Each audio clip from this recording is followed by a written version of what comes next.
सभी राजाओं ने राजा परीक्षित का स्वागत किया, सभी राजाओं ने राजा परीक्षित का आतिथ्य किया। सभी राजाओं के आतिथ्य को स्वीकार करते हुए राजा परीक्षित आगे जा ही रहे थे कि थोड़ी दूर पहुंचने पर एक आश्चर्यजनक घटना घटी। बोले क्या आश्चर्यजनक घटना घटी? तो बताते हैं कि वहां पर एक बैल था। वो बैल कैसा था? जिसके 3 पैर टूटे हुए हैं, एक पैर से चला आ रहा है। वो बैल और कोई नहीं है, वो बैल है धर्म। धर्म ने ही बैल का रूप धारण किया है। और वहां एक गाय है महाराज, वो गाय रो रही है। वो गाय और कोई नहीं है, वो गाय है माता पृथ्वी। माता पृथ्वी गाय का रूप धारण करके रो रही है। तो बैल का रूप धारण करने वाले धर्म गौ रूपिणी माता पृथ्वी के पास जाकर के पूछते हैं, हे माता आप क्यों रो रही हो? आपका कोई बंधु बांधव आपसे बिछुड़ गया है जिसके कारण आप रो रही हो, अथवा भगवान तुम्हें छोड़ करके अपने धाम को चले गए हैं, उनके वियोग में आप रो रही हो। आपके रोने का कारण क्या है? पतित और कर्म शून्य राजा कलयुग में तुम्हारे ऊपर राज्य करेंगे, इसलिए आप रो रही हो।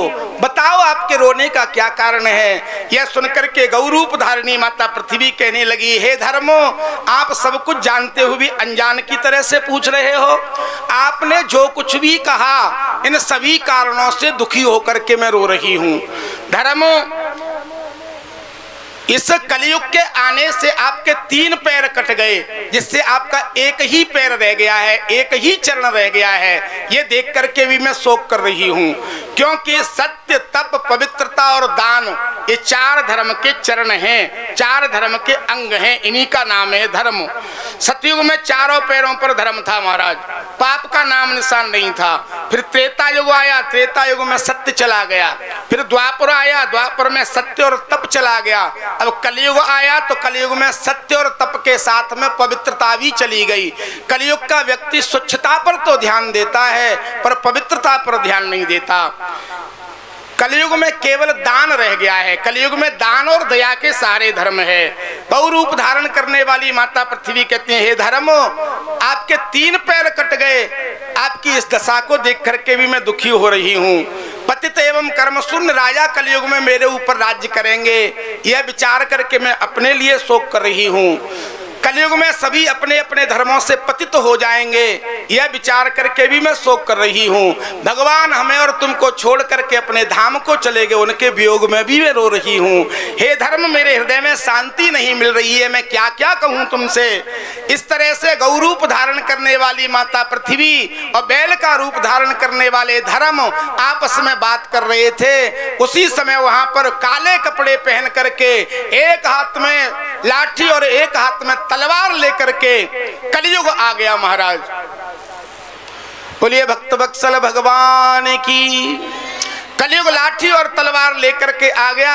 कलयुग गाय और बैल को मारने लगा और बैल का जो एक पैर रह गया था, अर्थात धर्म का जो एक चरण रह गया था, उसको भी कलयुग काटने लग गया। उसी समय वहां पर राजा परीक्षित आ गए। जब राजा परीक्षित ने ये देखा तो राजा परीक्षित ने धनुष पर बाण चढ़ा लिया।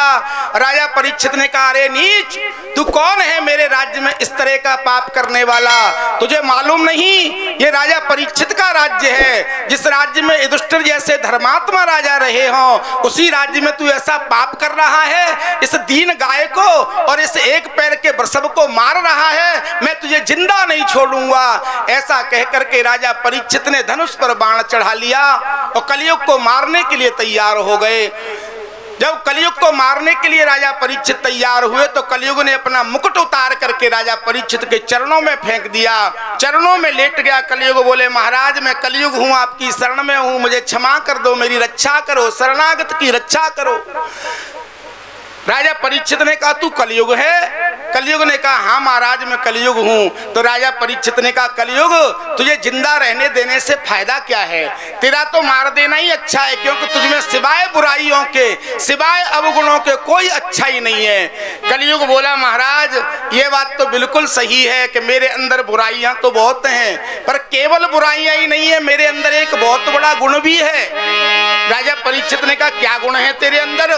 तो कलयुग ने कहा, कृते युग ध्यायते विष्णु त्रेतायाम यजतो मखई द्वापुरे परिचर्यायाम कलौ तद हरि कीर्तनात्। कलयुग ने कहा महाराज सतयुग में मनुष्य को बहुत तपस्या करनी पड़ती थी, तब मनुष्य भवसागर से पार होता था।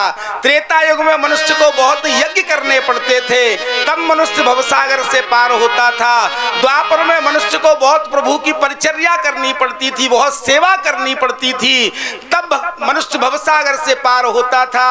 लेकिन कलयुग में कलयुग केवल नाम आधारा, कलयुग केवल नाम आधारा, कलयुग केवल नाम आधारा, कलयुग केवल नाम आधारा। सुमेरे नर उतरहि पारा, सुमेरे नर उतरहि पारा, कलयुग योगन यज्ञ दाना, कलयुग योगन यज्ञ दाना, कलयुग योगन यज्ञ दाना, कलयुग यज्ञ दाना, कलयुग केवल हरि गुण गाहा, कलयुग केवल हरि गुण गाहा, सुमिरत नर पावहि भवथाहा, सुमिरत नर पावहि भवथाहा, कलयुग केवल नाम आधारा, कलयुग केवल नाम आधारा, सुमेरे नर उतरहि पारा, सुमेरे नर उतरहि पारा। कलयुग ने कहा महाराज मेरे अंदर ये बहुत बड़ा गुण है, कलयुग केवल हरि गुण गाहा, सुमिरत नर पावै भवथाहा। कलयुग ने कहा महाराज सतयुग में दृढ़ योग ध्यान से विमुक्त नर पाता, यज्ञ और तप के द्वारा नर त्रेता में तर जाता, पूजा से मिलते प्रभु भैरव द्वापर परम निराला, और कलि ने कहा तार दूं पल में जपे नाम की माला। कलयुग ने कहा कि जो भगवान का नाम जपता है मेरे युग में उसको भवसागर से पार हो जाता है। राजा परीक्षित ने कहा इसके अंदर गुण तो बहुत अच्छा है, और सज्जन पुरुष केवल गुणग्राह्य होते हैं, सज्जन पुरुष गुणों को लेते हैं, सज्जन गुण को लेते हैं सारे अवगुण छोड़े, दुर्जन अवगुण ही लहता गुण से आनन मोड़े। राजा परीक्षित ने कहा इसमें गुण तो बहुत अच्छा है, मुझे इसे मारना नहीं चाहिए। राजा परीक्षित ने कहा कलयुग तुम मेरे राज्य में सब जगह तो रह नहीं सकता। तो राजा कलयुग ने कहा बोले महाराज आप चक्रवर्ती सम्राट हैं, पूरी पृथ्वी पर आपका राज्य है, तो मैं जाऊंगा कहाँ फिर? मुझे कुछ रहने के लिए स्थान बता दो, मैं वहां रह लिया करूंगा। तो राजा परीक्षित ने कहा ठीक है कलयुग मैं तुझे 4 स्थान रहने के लिए देता हूं, उन 4 स्थानों पर तू निर्भय होकर के रह सकता है। कौन से हैं वो 4 स्थान? सुनिए ध्यान से। अव्यर्थितस्तथा तस्मै स्थानानि कलये ददौ, दूतं पानं स्त्रियः सूना यत्रा धर्मश्चतुर्विधः। कलयुग ने राजा परीक्षित ने कहा कलयुग मैं तुमको पहला स्थान देता हूं द्वितम, द्वित कहते हैं जुआ खेलने को, जहां पर अधर्मियों के द्वारा जुआ खेला जाता हो, कलयुग वहां तुम निवास करो। राजा परीक्षित ने कलयुग को द्वित क्रीड़ा में निवास दिया महाराज, जहाँ जुआ खेला जाता हो वहां कलयुग तुम्हारा निवास होगा। जुआ खेलने में कलयुग का निवास है, इसलिए जुआ कभी मत खेलो। जुआ खेलने से धर्मात्मा जुआ खेलने से युधिष्ठिर जैसे धर्मात्मा राजा के ऊपर जब विपत्ति आ सकती है तो हम और आप अगर द्वैत क्रीड़ा का आश्रय लेंगे तो हमारा और आपका क्या होगा। इसलिए द्वैत क्रीड़ा का आश्रय मत लो। लॉटरी, सट्टा, ये सब जुआ के ही पर्याय हैं। जुआ बिल्कुल मत खेलो महाराज। दूसरा स्थान पानम। पान का मतलब तांबुल नहीं, पानम माने मद्यपान।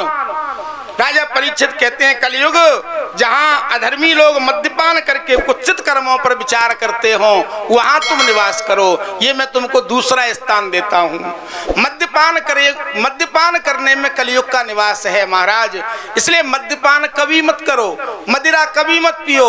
ब्रह्म वैवर्त पुराण में तो यहाँ तक लिखा है महाराज कि मदिरा का खाली पात्र भी जिस घर में मिल जाता है उस घर से सत्कर्म पलायन कर जाते हैं। सत्कर्म हमेशा के लिए उस घर को छोड़ करके चले जाते हैं। ब्रह्म वैवर्त पुराण में तो ये भी लिखा है कि मदिरा जिस पात्र में रखी जाती है वो पात्र अग्नि में तपाने पर शुद्ध नहीं होता। जिस शरीर रूपी पात्र में मदिरा चली जाएगी वो शरीर शुद्ध रह कैसे सकता है।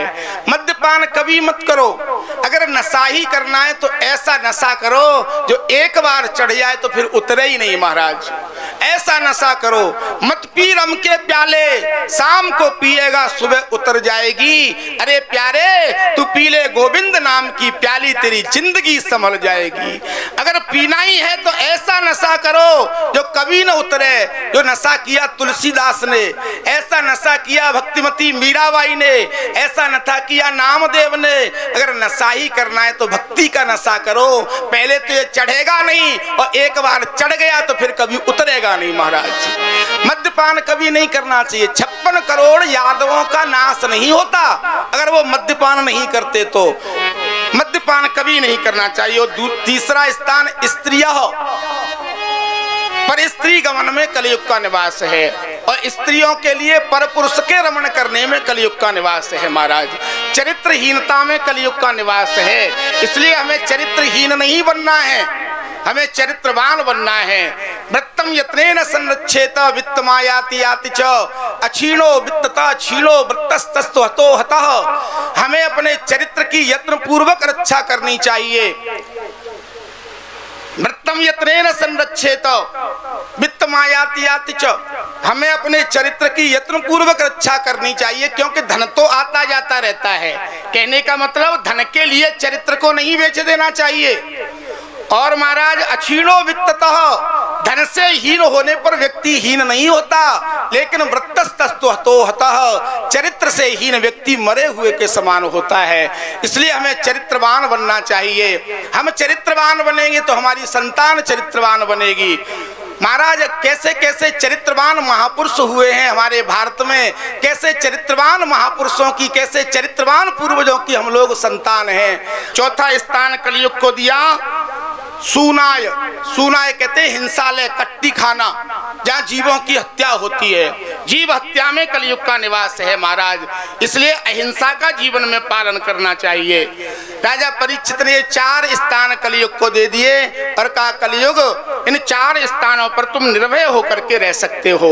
इन 4 स्थानों को प्राप्त करने के बाद भी कलयुग को संतोष नहीं हुआ।